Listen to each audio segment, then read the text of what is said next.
சோனா குருவி தன்னோட 2 குழந்தைங்களையும் வீட்டுல விட்டுட்டு உணவு தேட கிளம்புச்சு. பசங்களா, நான் உணவு தேடிட்டு வர வரைக்கும் நீங்க 2 பேரும் பத்திரமா வீட்லயே இருக்கணும். அம்மாவை ரொம்ப தொந்தரவு பண்ணாதீங்க. அம்மாவுக்கு ஏற்கனவே உடம்பு சரியில்லை. இன்னைக்கு உணவு தேடிட்டு வரும்பொழுது மருந்து டாக்டரை போய் பார்த்துட்டு தான் வருவேன். அதனால கொஞ்சம் லேட் ஆனாலும் ஆகும். நீங்க 2 பேரும் வீட்டு வெளியில வராம பத்திரமா வீட்லயே இருக்கணும். இப்படி சொன்ன சோனா குருவி உணவு தேட பறந்து போச்சு. சோனா உணவு தேட போனதுக்கு அப்புறம் கொஞ்ச நேரம் வீட்டுக்குள்ள தாக்கு பிடிச்சுக்கிட்ட அந்த பியூட்டியும் குக்கும் இப்ப எப்படி பேச ஆரம்பிச்சாங்க. அக்கா அக்கா, வெளியில போய் கொஞ்ச நேரம் பால் விளையாடலாமா? குக்கு, அம்மா இப்பதானே சொல்லிட்டு போனாங்க வெளியில போக கூடாதுன்னு. சொன்னாங்கதான், இருந்தாலும் எனக்கு வெளியில போய் விளையாடணும் போல இருக்கு. உனக்கு இல்ல? எனக்கும் அப்படிதாண்டா இருக்கு. இருந்தாலும் அம்மா வந்து பாத்துட்டா திட்டுவாங்களே. அக்கா, அம்மா இன்னைக்கு லேட்டா வரேன்னு தானே சொன்னாங்க. நம்ம அதுக்குள்ள விளையாண்டுட்டு வீட்டுக்கு வந்துடலாம். இப்படி அக்காவும் தம்பியும் ஒரு வழியா பேசி முடிச்சிட்டு விளையாட பால் எடுத்துக்கிட்டு வெளியே கிளம்பினாங்க. இவங்க 2 பேருக்குமே இன்னும் சரியா பறக்க வராது. சோனா இவங்களை நினைச்சு பயப்பட காரணமே அதுதான்.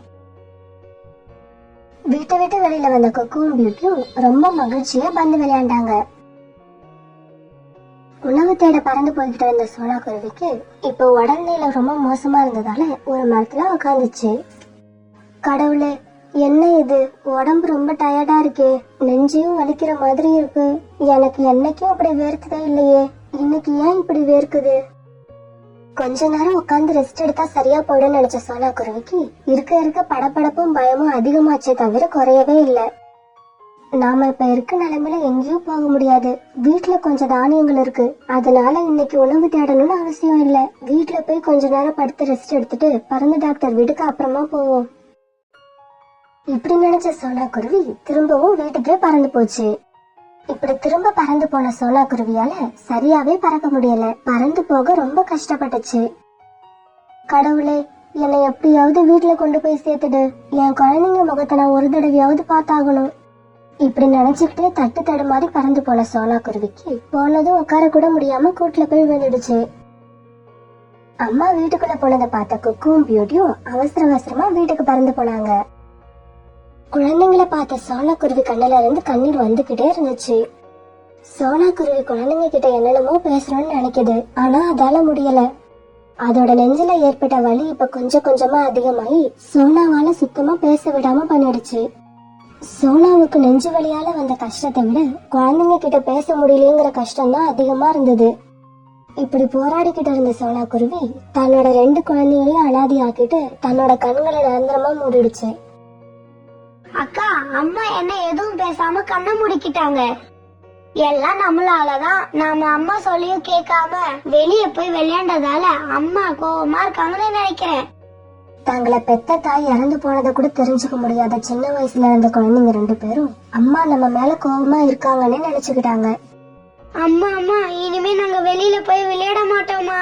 இந்த ஒரு தடவை மட்டும் எங்களை மன்னிச்சிடுங்கம்மா. பியூட்டி, ஒரு சமயம் அம்மாவுக்கு தூக்கம் வந்திருக்குமோ, அதனாலதான் வந்த உடனே படுத்துட்டாங்கன்னு நினைக்கிறேன். இல்லடா, எனக்கு என்னமோ அம்மா நம்ம மேல கோவமா இருக்காங்கன்னு தோணுது. நானும் அம்மா பக்கத்திலேயே போய் படுத்துக்க போறேன். இப்படி சொன்ன பியூட்டி அம்மா பக்கத்துல போய் படுக்க அதை பாத்துக்கிட்டே இருந்த குக்கும் அம்மா கிட்ட போய் படுத்துக்கிச்சு. இப்படி படுத்த குக்கும் பியூட்டியும் அம்மா கோபத்துல இருக்காங்கிற பயத்துல அப்படியே தூங்கிடுச்சுங்க. கொஞ்ச நேரம் கழிச்சு வாசக்கதவை யாரோ தட்டுற சத்தம் கேக்குது. குக்கு, வாசக்கதவை யாரும் தட்டுறாங்க, யாருன்னு போய் பாரு. அம்மா இன்னும் எழுந்திருக்கல. இல்ல, அம்மா இன்னும் தூங்கிக்கிட்டு தான் இருக்காங்க. இப்ப மறுபடியும் வாசக்கதவு தட்டுற சத்தம் கேட்டுச்சு. குக்கு கதவு திறக்க புறா உள்ள வந்துச்சு. உங்க அம்மா இன்னும் எழுந்திருக்கல? அங்கிள், அம்மா காலையில எழுந்திருச்சாங்க. இப்படி ஆரம்பிச்ச பியூட்டி நடந்த எல்லா கதையும் புறா கிட்ட சொல்லுச்சு. என்னது, கோபமா இருந்ததுனால சோனா படுத்து தூங்கிடுச்சா? இப்படி சொல்லிக்கிட்டு கிட்ட வந்து சோனாவை பார்த்த புறாவுக்கு சோனா குருவி இறந்து போனது தெரிஞ்சிடுச்சு. சோனா இறந்தது தெரிஞ்ச உடனே புறா அழ ஆரம்பிச்சது. அங்கிள், நீங்க ஏன் அழுவுறீங்க? எங்க அம்மாவை எங்க கிட்ட பேச சொல்லுங்க. நாங்க இனிமே வெளியில போய் விளையாட மாட்டோம்னு அம்மா கிட்ட சொல்லுங்க. உங்க அம்மா செத்துட்டாங்க, இனி எப்பவும் திரும்ப வரமாட்டாங்கன்னு இந்த சின்ன குழந்தைங்க கிட்ட எப்படி சொல்றதுன்னு தெரியாத புறா தொடர்ந்து அழுதுகிட்டே இருந்தது. இந்த சமயத்துல காலுக்காகவும் உள்ள வந்தது. சோனா குருவி உணவு தேடவல்ல, இன்னுமா தூங்குது? ஆமா புறா, நீ ஏன் அழுதுகிட்டு இருக்க? காலு, சோனா குருவி செத்துடுச்சு. அதோட 2 குழந்தைங்களும் அம்மா தூங்குறாங்கன்னு நினைச்சுக்கிட்டு இருக்காங்க. இத பார்த்தா எனக்கு ரொம்ப கஷ்டமா இருக்கு. புறா, இந்த விஷயம் உண்மையிலேயே ரொம்ப கஷ்டமான விஷயம்தான். அதுவும் இந்த குழந்தைங்களை நினைச்சா ரொம்ப கஷ்டமா இருக்கு. இந்த குழந்தைங்களால அம்மா இல்லாம ஒரு நாள் கூட வாழவே முடியாது. இவங்களுக்காக நாம இப்ப ஏதாவது செஞ்சே ஆகணும். புறா, நாம இந்த குழந்தைங்க மேல இரக்கம் காட்டலாம், கண்ணீர் விடலாம். ஆனா இவங்களை நம்மளால வளர்க்க முடியாது. இவங்க ஒரு குருவியோட குழந்தைங்க. இவங்களை இன்னும் ஒரு குருவியால தான் வளர்க்க முடியும். நீ சொல்றதும் சரிதான். இங்க பக்கத்துல ஏதாவது குருவிங்க வீடு இருக்கா? இங்க இல்ல. இங்க உள்ள நதியை தாண்டி அந்த பக்கம் உள்ள காட்டுக்கு போனா அங்க ஒரு குருவி இருக்கு. இவங்களை பேசாம அங்க கொண்டு போய் விட்டுடலாம். அங்கிள், நாங்க அம்மாவையும் இந்த வீட்டையும் விட்டுட்டு எங்கேயும் வரமாட்டோம். ஏற்கனவே நாங்க வீட்டை விட்டு வெளியே போனதுக்கு தான் அம்மா எங்க மேல ரொம்ப கோபமா இருக்காங்க. குழந்தைகளா, அம்மா உங்க மேல ரொம்ப கோபமா இருக்காங்க. நீங்க கொஞ்ச நாள் அம்மாவை பிரிஞ்சு வேற வீட்டுல இருந்தா அம்மாவோட கோபம் குறைஞ்சிரும். அப்புறம்தான் அம்மா உங்ககிட்ட பேசுவாங்க. இத கேட்டுட்டு 2 குழந்தைங்களும் அழ ஆரம்பிச்சாங்க. அம்மா இந்த அளவு கோவப்படுவாங்கன்னு தெரிஞ்சிருந்தா நாங்க வெளியில போய் விளையாடி இருக்கவே மாட்டோம். அங்கிள், நாங்க இப்படி இருந்தாதான் அம்மா எங்க கூட பேசுவாங்கன்னா எங்களை அந்த வீட்டுக்கு அழைச்சிட்டு போங்க. எங்க அம்மா எங்க கிட்ட எப்படியாவது பேசினா போதும். பிறகு குழந்தைங்க 2 பேரையும் தூக்கிக்கிட்டு காலுக்காகவும் புறாவும் பறக்க ஆரம்பிச்சாங்க. இப்படி பறந்த இவங்க நதியை தாண்டி அந்த குருவி வீடு இருக்கும் திசையை நோக்கி பறக்க ஆரம்பிச்சாங்க. அதோ தெரியுது பார், அதுதான் அந்த குருவியோட வீடு. காலு, அறிமுகமே இல்லாத இந்த குழந்தைங்களை பார்த்தா அந்த குருவி அன்பா நடந்துக்குமா? வேற வழியே இல்ல. அந்த வீட்டு வாசல்ல குழந்தைங்களை இருக்க சொல்லிட்டு என்ன நடக்குதுன்னு கவனிப்போம். நல்லதே நடக்கும்னு நம்புவோம். இப்படி பேசின காலுக்காகவும் புறாவும் குழந்தைங்களை கொண்டு போய் அந்த குருவியோட வீட்டு வாசல்ல உட்கார வச்சாங்க. குழந்தைகளா, நீங்க இங்கேயே இருங்க. இதுதான் நீங்க இருக்க வேண்டிய வீடு. இப்படி சொன்ன புறாவும் காலுக்காகவும் அங்கிருந்து பறந்து போனாங்க. இது வரைக்கும் நம்ம அம்மா இந்த மாதிரி நம்ம கிட்ட கோவப்பட்டதே இல்ல. இன்னைக்குதான் ரொம்ப கோவப்பட்டுட்டாங்க. பியூட்டி, அழாத. கொஞ்ச நாள் நம்ம இந்த வீட்ல இருந்தா அம்மாவோட கோவம் தீர்ந்துடும். அப்புறம் நாம அம்மா கிட்டயே போயிடலாம். இவங்க இப்படி பேசிக்கிட்டு இருக்கும்போது மீனா குருவி தன் குழந்தையோட அங்க வந்தது. குழந்தைங்களா, நீங்க யாரு? இங்க உட்கார்ந்து என்ன பண்ணிக்கிட்டு இருக்கீங்க? ஆன்ட்டி, நாங்க சோனா குருவியோட குழந்தைங்க. இன்னைக்கு காலையில இருந்து எங்க அம்மா எங்க மேல ரொம்ப கோபமா இருக்காங்க. எங்க கிட்ட பேசவே இல்ல, எழுந்திருக்கவும் இல்ல, தூங்கிக்கிட்டே இருக்காங்க. காலு அங்கிளும் புறா அங்கிளும் தான் எங்களை இங்க வந்து உட்கார வச்சுட்டு போனாங்க. நாங்க கொஞ்ச நாள் வெளியில இருந்தாதான் எங்க அம்மா எங்க கூட பேசுவாங்களாம். இது எல்லாத்தையும் கேட்ட மீனா குருவியால என்ன நடந்திருக்கும்னு நல்லா யூகிக்க முடிஞ்சது. இவங்க அம்மா ஒருவேளை இறந்திருப்பாங்கன்னு நினைக்கிறேன். அதனாலதான் புறாவும் காகமும் இவங்களை இங்க கொண்டு வந்து விட்டு இருப்பாங்க. சரி, வாங்க உள்ள போவோம். இப்படி சொன்ன மீனா எல்லாரையும் அழைச்சுக்கிட்டு வீட்டுக்குள்ள போச்சு. குழந்தைங்களை அழைச்சுக்கிட்டு மீனா குருவி வீட்டுக்குள்ள போறத பார்த்த காலுக்காகவும் புறாவும் ரொம்ப சந்தோஷப்பட்டாங்க. காலு, இப்பதான் எனக்கு மனசு நிம்மதியா இருக்கு. இனிமே நாம தைரியமா வீட்டுக்கு போகலாம். இப்படி சொன்ன புறாவும் காலும் தங்களோட வீடுகளுக்கு போனாங்க. குழந்தைங்களா, நான் உங்ககிட்ட போய் சொல்ல விரும்பல. உங்க அம்மா கோபமா இல்ல, இறந்துட்டாங்கன்னு நினைக்கிறேன். ஆன்ட்டி, இறந்து போறதுன்னா என்ன? இறந்துட்டாங்கன்னா ரொம்ப தூரம் போயிட்டாங்கன்னு அர்த்தம். அப்படி போனவங்க மறுபடி திரும்ப வரவே மாட்டாங்க.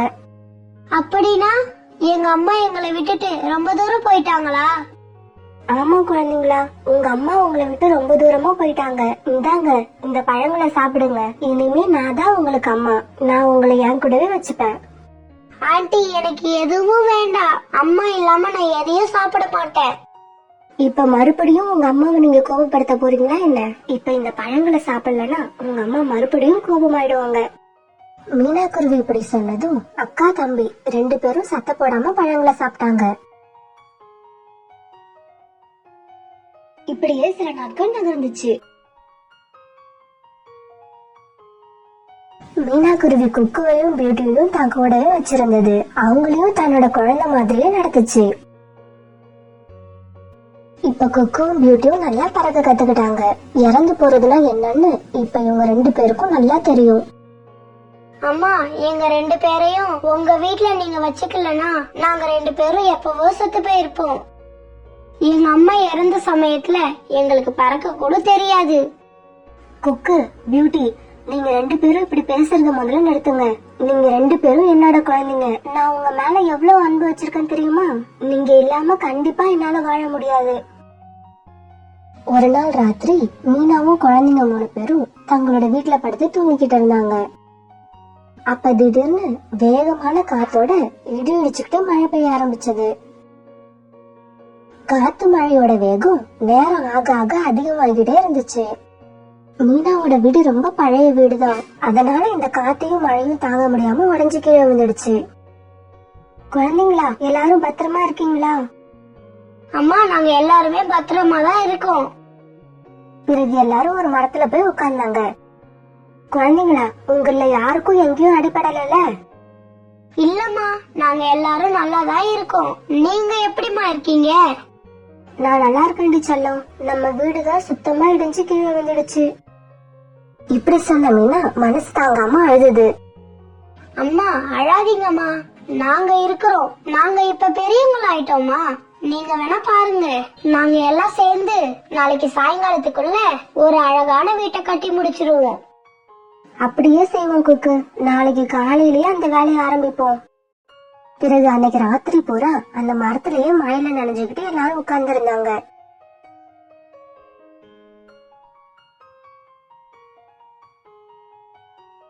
அடுத்த நாள் காலையில மழை சுத்தமா விட்டு இருந்துச்சு. இப்ப காலுக்காகவும் புறாவும் உணவு தேட அந்த பக்கமா வந்துகிட்டு இருந்தாங்க.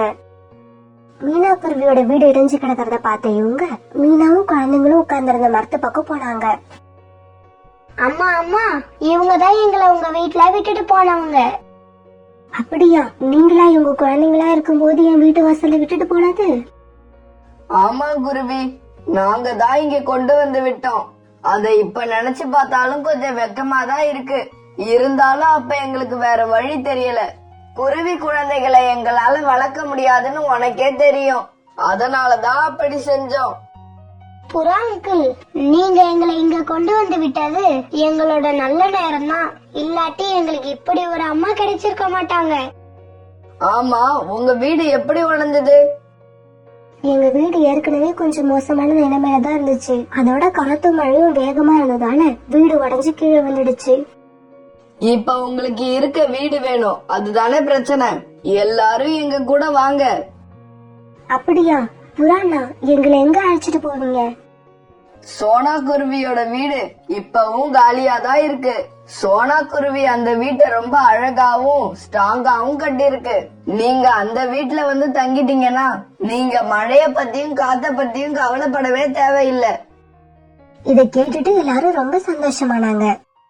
குக்கு, பியூட்டி, நீங்க 2 பேரும் இவங்க கிட்ட அந்த வீட்டை பத்தி சொல்லலையா? அம்மா, எங்க வீடு அங்க இருக்கிறது உண்மைதான். அத நாங்களே இவ்வளவு நாள் மறந்துட்டோமா. பிறகு எல்லாரும் சோனா குருவி வீட்டை நோக்கி பறந்து போனாங்க. இப்படி போன 4 பேரும் சோனா குருவி வீட்டுல ரொம்ப சந்தோஷமா ஒத்துமையா வாழ்ந்து வந்தாங்க.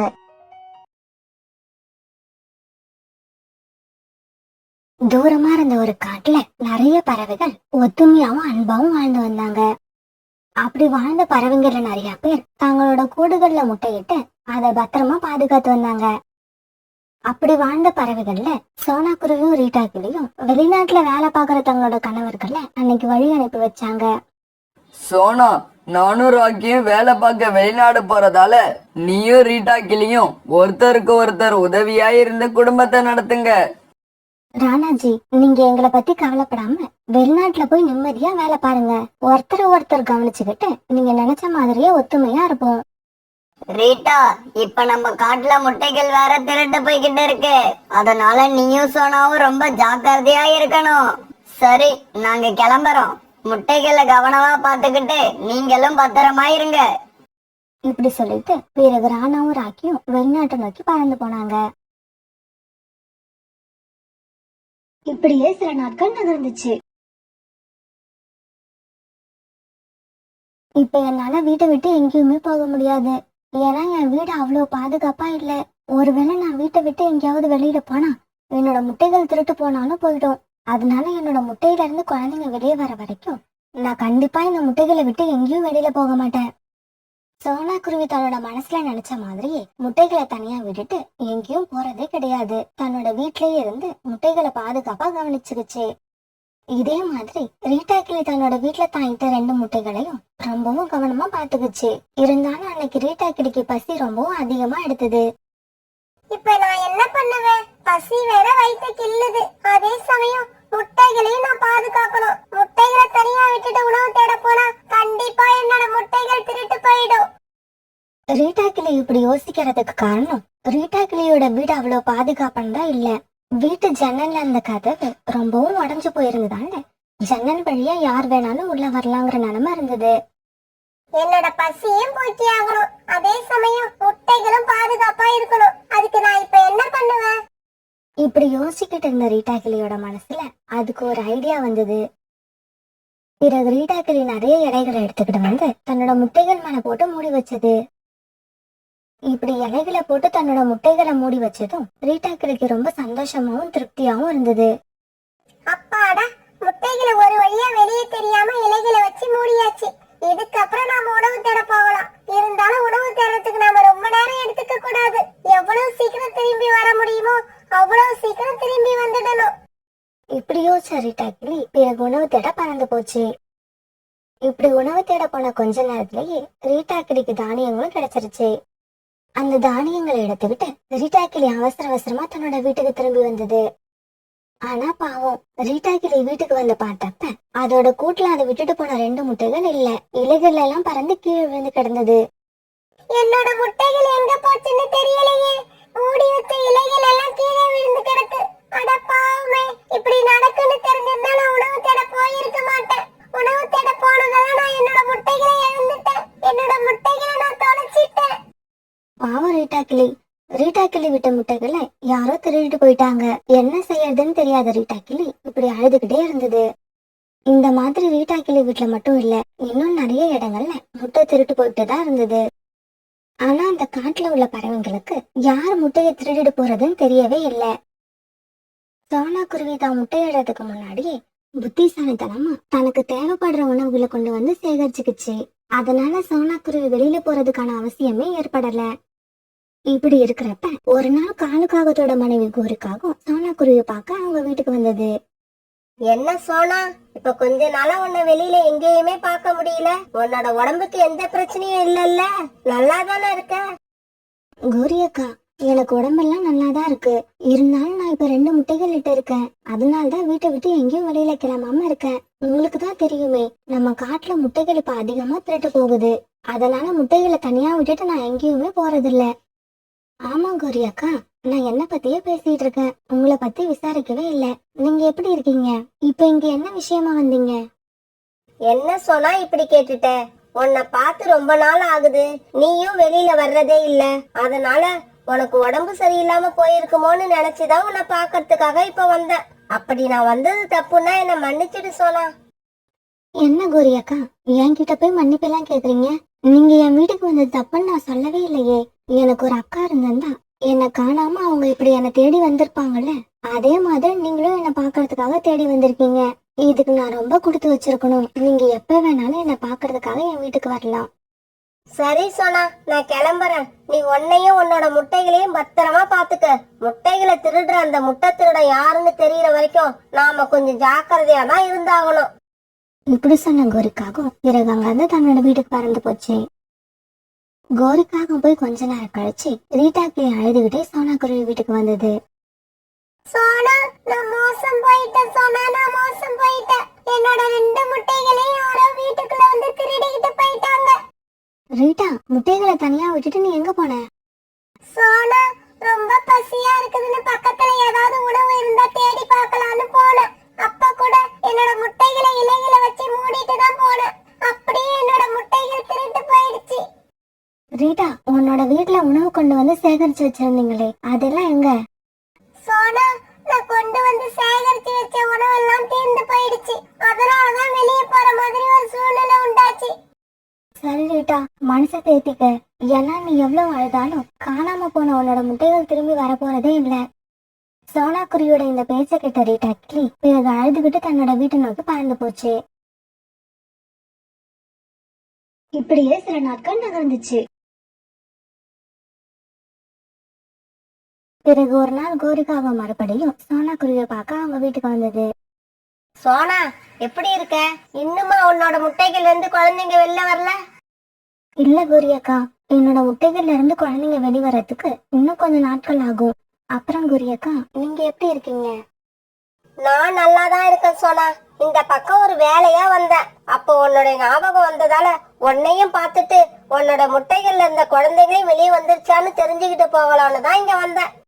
கோரி அக்கா, என் மேல இவ்வளவு அன்பு வச்சிருக்கிறதுக்கு ரொம்பவும் நன்றி. என்னோட குழந்தைங்க வெளிவந்த உடனே நானே உங்க வீட்டுக்கு வந்து உங்ககிட்ட அந்த சந்தோஷமான செய்தியை சொல்லுவேன். சோனா குருவி இப்படி சொன்னதுக்கு அப்புறம் கோரிக்காக சோனா குருவி வீட்டுல இருந்து தன்னோட வீட்டை நோக்கி பறந்து போச்சு. காலுஜி, நான் எப்ப சோனா குருவி வீட்டுக்கு போனாலும் சோனா குருவி வீட்டுல தான் இருக்கு. வெளியில எங்கேயும் போக மாட்டேங்குது. அதோட 2 முட்டைகளையும் பாக்குறப்ப என்னோட வாய் எப்படி தெரியுமா ஊறுது.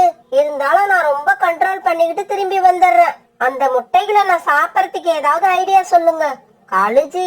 இன்னும் நாம லேட் பண்ணிக்கிட்டே இருந்தோம்னா அந்த முட்டைகள் இருந்து குழந்தைங்களே வெளியில வந்துடும். என்ன கோரி, தினமும் உனக்காக எத்தனையோ முட்டைகளை திருடி கொண்டு வர்றானா? சோனா குருவியோட முட்டைகளை திருடி கொண்டு வர மாட்டானா? இங்க பார், நான் சொல்றபடி செய். உனக்கு அந்த சோனா குருவியோட முட்டைகளை இன்னைக்கே கொண்டு வரேன். இப்படி சொன்ன காலுக்காக பிறகு கோரிக்காக காதுல போய் ஏதோ சொல்லுச்சு. இவ்வளவுதானா விஷயம் காலுஜி? இதோ நான் இப்பவே கிளம்பிட்டேன் சோனா குருவி வீட்டுக்கு. இப்படி சொன்ன கோரிக்காக பிறகு சோனா குருவி வீட்டுக்கு போய் அழ ஆரம்பிச்சது. கோரி அக்கா, என்னாச்சு? எதுக்காக அழுவுறீங்க? சோனா, காலுஜி இப்பெல்லாம் என்கிட்ட தினம் தினம் ஏதாவது சண்டை வளர்த்து என்னை போட்டு அடி அடின்னு அடிக்கிறாரு. என்னது? காலண்ணா அப்படியெல்லாம் நடந்துக்க மாட்டாரே, என்னாச்சு அவருக்கு? அடிச்சா கூட பரவாயில்ல சோனா, அப்படி அடிக்கிறப்ப எல்லாம் உன்னை அடிச்சா கேட்கறதுக்கு யாருமே கிடையாதுன்னு சொல்லி சொல்லி அடிக்கிறாரு. அதுதான் என்னோட மனசுக்கு ரொம்பவும் வருத்தமா இருக்கு. அவர் சொல்றதும் உண்மைதான். எனக்குன்னு இந்த உலகத்துல வேற யாருமே இல்ல. கோரி அக்கா, இப்படி எல்லாம் பேசாதீங்க. இந்த முட்டைகளை பாதுகாக்கிற ஒரே காரணத்துக்காக தான் இப்ப என்னால எங்கேயும் வெளியில வர முடியல. இல்லைன்னா கண்டிப்பா நான் காலண்ணா கிட்ட வந்து உங்களுக்காக பேசுவேன். உன்னோட நிலைமை எனக்கு நல்லா தெரியும் சோனா. அதனாலதான் உன்னை நான் கூப்பிடவே இல்ல. விடு, என் தலையில என்ன எழுதியிருக்கோ அதுவே நடக்கட்டும். அடியே தாங்குற வரைக்கும் தாங்குவேன். தாங்க முடியலன்னா என்னோட உயிரை நானே போக்கிக்கிட்டு இந்த உலகத்தை விட்டு நிம்மதியா போயிடுவேன். கோரிக்காக இப்படி சொன்ன உடனே சோனா குருவியால அதை தாங்க முடியல. அதோட மனசுல கோரிக்காக மேல ரொம்பவும் இறக்கம் வந்துடுச்சு. கோரி அக்கா, அப்படியெல்லாம் முட்டாள்தனமா எந்த முடிவும் எடுக்காதீங்க. இருங்க, வீட்டை தாப்பால் போட்டுட்டு நான் உங்க கூட வரேன். உங்களை இந்த நிலைமையில பார்க்க எனக்கு மனசு ரொம்பவும் கஷ்டமா இருக்கு. இப்படி சொன்ன சோனா குருவி பிறகு தன்னுடைய வீட்டு வெளிப்பக்கமா தாப்பால் போட்டுட்டு காலுக்காகத்தை பார்க்கறதுக்காக கோரிக்காகத்தோட பறந்து போச்சு. இதையெல்லாம் ஒரு மரத்துக்கு பின்னால இருந்து மறைஞ்சு பாத்துக்கிட்டு இருந்த காலுக்காகவும் இப்ப ரொம்ப சந்தோஷமா சோனா குருவி வீட்டு வாசலுக்கு வந்தது. இப்படி வந்த காலுக்காகவும் கதவை திறந்துகிட்டு உள்ள போலான்னு நினைக்கிறப்ப ரீட்டா கிளி அங்க வந்துருச்சு. என்ன காலு, சோனா குருவி வீட்டு கதவு கிட்ட நீ என்ன பண்ற? ரீட்டா கிளி அந்த சமயத்துல வந்ததை பார்த்த காலுக்காகத்துக்கு எதுவுமே புரியல. இல்ல ரீட்டா, வந்து வீட்டுக்குள்ள இருந்து யாரோ என்ன கூப்பிட்ட மாதிரி சத்தம் கேட்டுச்சு. அதனாலதான் கதவை திறந்து வீட்டுக்குள்ள போலாம்னு பார்த்தேன். என்னது? வீட்டுக்குள்ள இருந்து யாரோ கூப்பிட்டாங்களா? இதோ ஒரு நிமிஷம் இரு, நான் சோனா குருவி கிட்ட கேட்டுட்டு சொல்றேன். இப்படி சொல்லிட்டு கதவை திறந்து ரீட்டா கிளி வீட்டுக்குள்ள யாருமே இல்லைங்கிறது தெரிஞ்சுக்கிச்சு. என்ன இது? வீட்டுக்குள்ள யாருமே இல்ல. சோனா குருவியோட முட்டைகள் மட்டும் தனியா இருக்கு. சோனா குருவி இந்த மாதிரி முட்டைகளை தனியா விட்டுட்டு எங்கேயும் போகாதே. இப்படி யோசிச்ச ரீட்டா கிளி பிறகு காலுக்காகத்தை பார்த்து இப்படி சொல்லுச்சு. காலு, வீட்டுக்குள்ள சோனா குருவி இல்ல. அதோட முட்டைகள் மட்டும் தான் இருக்கு. அதனால உன்னை இங்க இருந்து யாரும் கூப்பிட்டு இருக்க மாட்டாங்க. சோனா எங்கேயாவது வெளியே போயிருக்குன்னு நினைக்கிறேன். சரி சரி, நான் சோனா குருவி வந்த உடனே பார்த்துட்டே போறேன். ரீட்டா, நீ இப்ப இங்க இருந்து கிளம்பலாம். என்னது? நான் இங்க இருந்து கிளம்பலாமா? அப்படின்னா நீ இங்க இருக்க போறியா? இல்ல இல்ல, சோனா குருவி வர்ற வரைக்கும் அதோட முட்டைகளுக்கு பாதுகாப்பா இருக்கலாம்னு நினைச்சேன். சோனா குருவியோட முட்டைகளை நான் பாத்துக்கிறேன். அத பத்தி உனக்கு கவலை வேண்டாம். நீ இப்ப இங்க இருந்து தாராளமா கிளம்பலாம். என்னது, சோனா குருவியோட முட்டைகளை நீ பாதுகாக்க போறியா? உன்னோட முட்டைகளையே உன்னால பத்திரமா பாத்துக்க முடியல, இதுல சோனா குருவியோட முட்டையை நீ பாதுகாக்க போறியா? ஆமா, என்னோட முட்டைகள் திருட்டு போனது உனக்கு எப்படி தெரியும்? இந்த விஷயம் எனக்கும் சோனாவுக்கு மட்டும்தான் தெரியும். வேற யாருக்கும் நாங்க இது சொல்லவே இல்ல. ரீட்டா, அதெல்லாம் எனக்கு தெரியாது. என் மனைவி கோரி சொல்லிதான் உன்னோட முட்டைகள் திருட்டு போனதே எனக்கு தெரியும். சரி சரி, எனக்கு ரொம்ப வேலை இருக்கு, நான் கிளம்புறேன். இப்படி சொன்ன காலுக்காகும் பிறகு அங்கிருந்து கிளம்பி பறந்து போயிடுச்சு. கோரியக்கா, காலண்ணனை பார்த்து சொல்லிட்டு உடனே கிளம்பலான்னு தான் நான் வந்தேன். ஆனா இவ்வளவு நேரம் நான் காத்திருந்தும் காலண்ணனை காணோம். அதனால நான் இப்பவே வீட்டுக்கு கிளம்புறேன். சோனா, இவ்வளவு நேரம் காத்திருந்த நீ இன்னும் கொஞ்ச நேரம் காத்துரு. காலேஜ் எப்படி இருந்தாலும் இன்னும் கொஞ்ச நேரத்துல வீட்டுக்கு திரும்பி வந்துருவாரு. இல்ல கோரியக்கா, என்னால முடியாது. இன்னொரு நாள் நான் வந்து காலண்ணாவை பாத்துக்கிறேன். என்னோட முட்டைகள் வேற இப்ப அங்க தனியா இருக்கு. இப்படி சொன்ன சோனா குருவி உடனே காலுக்காக வீட்டை விட்டு கிளம்பி தன்னோட வீட்டை நோக்கி பறந்து வந்தது. இப்படி வீட்டுக்கு வந்த சோனா குருவி கிட்ட ரீட்டா கிளி நடந்தது எல்லாத்தையும் சொல்லுச்சு. ரீட்டா, நீ சொல்றது சரிதான். ஏன்னா உன்னோட முட்டைகள் திருட்டு போன விஷயத்த நான் வேற யார்கிட்டயும் சொல்லவே இல்லை. அதுலயும் முக்கியமா கோரியக்கா கிட்ட நான் சொல்லவே இல்லை. அப்படியும் இந்த விஷயம் காலண்ணனுக்கு தெரிஞ்சிருக்குன்னா முட்டைகளை திருடுறது இவங்களா கூட இருக்கலாம். சோனா, நீ வீட்டை விட்டு எங்கேயும் போகாம இங்கேயே இரு. நான் இதோ இப்ப உடனே வந்துடுறேன். இப்படி சொல்லிட்டு பறந்து போன ரீட்டா கிளி கொஞ்ச நேரம் கழிச்சு 2 முட்டைகளை எடுத்துக்கிட்டு வேகமா திரும்பி வந்தது. ரீட்டா, இந்த முட்டைகள் ஏது? இது எந்த பறவையோட முட்டை? சோனா, இது முட்டைகள் மாதிரி இருக்கும். ஆனா இது உண்மையிலேயே முட்டைகள் கிடையாது. இந்த 2 முட்டையுமே மரத்தால செய்யப்பட்டது. வா, நாம சீக்கிரம் இந்த முட்டைகளை உன்னோட கூட்டுல வச்சுட்டு உண்மையான முட்டைகளை நாம எடுத்துக்கிட்டு போயிடுவோம். பிறகு என்ன நடக்குதுன்னு வேடிக்கை பார்ப்போம். பிறகு சோனா குருவியும் ரீட்டா கிளியும் அந்த மர முட்டைகளை கூட்டுல வச்சுட்டு உண்மையான முட்டைகளை எடுத்துக்கிட்டு வெளியில போய் மறைஞ்சிருந்து பார்க்க ஆரம்பிச்சாங்க. பிறகு கொஞ்ச நேரத்துல எல்லாம் காலுக்காக அந்த பக்கமா வந்தது. இப்படி வந்த காலுக்காக்கும் கதவு திறந்திருக்கத பார்த்ததும் சோனா குருவியோட வீட்டுக்குள்ள போச்சு. என்ன இது, வீட்டுக்குள்ள யாரையுமே காணோம். நம்ம கிட்ட முட்டைகளை பாதுகாக்க போறேன்னு வசனம் பேசின ரீட்டா கிளியும் இங்க இல்ல. எது எப்படியோ நமக்கு இதுதான் அருமையான சந்தர்ப்பம். முட்டைய தூக்கிக்கிட்டு நாம சீக்கிரமா வீட்டுக்கு பறந்து போயிடுவோம். காலுக்காக இப்படி நினைச்சுக்கிட்டு இருக்கும்போது கோரிக்காகமும் அங்க வந்துருச்சு. காலுச்சி, உங்களுக்கு சுத்தமா அறிவே இல்ல. நான் எவ்வளவு கஷ்டப்பட்டு சோனா குருவி இங்க இருந்து வெளியில அழைச்சிக்கிட்டு போனா. நீங்க அந்த சமயத்துல என்ன பண்ணிக்கிட்டு இருந்தீங்க?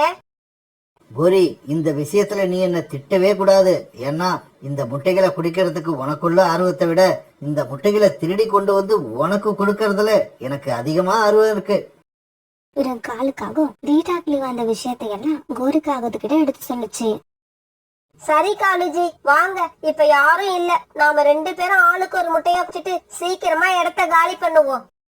கோரி, இப்ப நாம 2 பேரும் ஒரே சமயத்துல முட்டையை உடைச்சு குடிக்கிறோம். நான் 1 2 3 சொல்றேன். 3 சொல்லி முடிச்ச உடனே முட்டைய உடைக்கிறோம், குடிக்கிறோம். இப்படி சொன்ன காலுக்காகவும் பிறகு 1 2 3 சொல்ல ஆரம்பிச்சது. 1 2 3.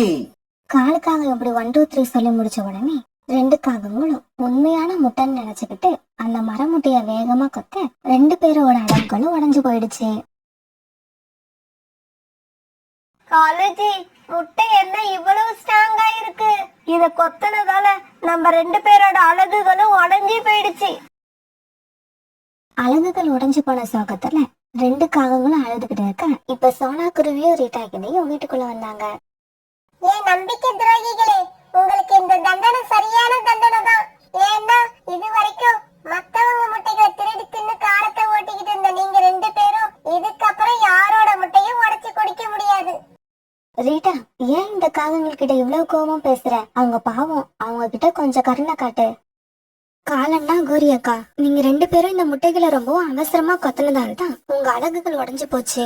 அதனால இப்ப என்ன பண்றீங்க? இந்த 2 முட்டையையும் உங்க வீட்டுக்கு கொண்டு போய் வச்சு பொறுமையா உடைச்சு குடிங்க. இப்படி சொல்லிட்டு பிறகு ரீட்டா கிளியும் சோனா குருவியும் சந்தோஷமா சிரிச்சாங்க.